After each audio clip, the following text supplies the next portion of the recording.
Hey, welcome in. TGI Friday, let it rip, Tater Chip. You know what's good about this? You know what's good about this TGI Friday? It is one day closer to Mercury turning direct. Is anybody else going to be as happy for next Wednesday at 2:11 p.m. Eastern Time? Not that I'm counting or anything. To have this over with, at least partially over with, it still has to do the shadow. Here's some. It's just been everywhere. And what do I do for a living? I mean, it's all based on technology. While I was getting ready to record this podcast, I've been doing readings, I've been narrating the audiobook, and then I set up to do the podcast.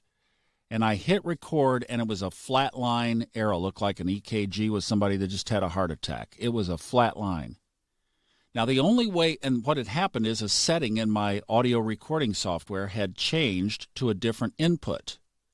Now, the only way you can do that is by clicking into the preferences of the software and mouse clicking down into a drop-down list and resetting it. Did I do any of that? No. That's the kind of pesky stuff that Mercury is notorious for, isn't it? And it sure has been going on. Let's talk about a couple of things today. We're going to be in a countdown mode, and we'll pick this up more next week because the countdown besides Mercury retrograde, maybe that's the theme of this chart, is countdowns. Mercury retrograde next week. The moon today moves into Cancer at 11:14 Eastern Time this morning.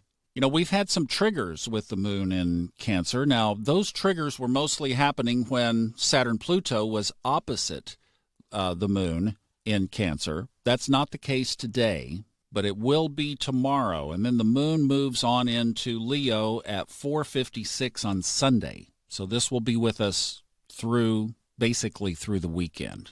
So maybe watch for some triggers tomorrow. That's possible there. You remember what it was like back in the summer when just all kinds of stuff was getting fired off? Well, there could be a remnant of that.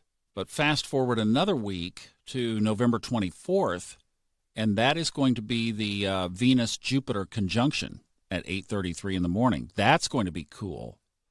And when that happens, the moon will have moved into Scorpio, and the sun will be, of course, in Sagittarius. That's on Friday, a week from today.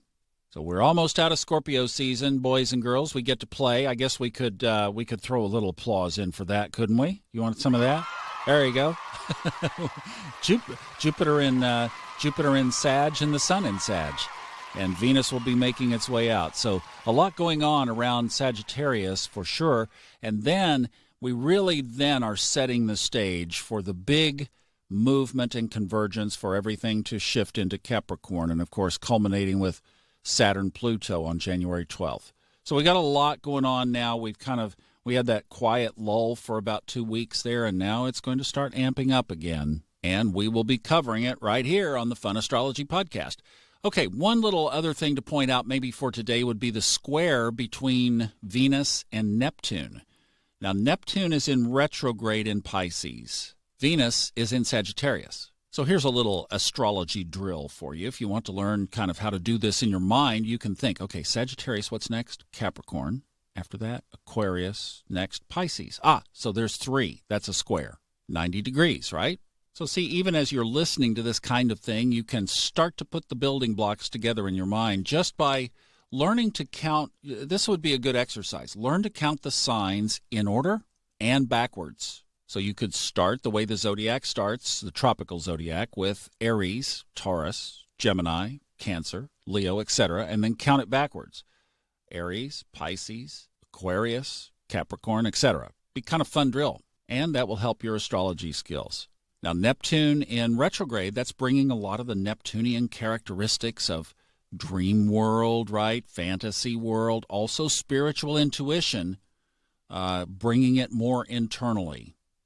So if you're in a relationship and maybe there's something to work on in that relationship, this could fire it off.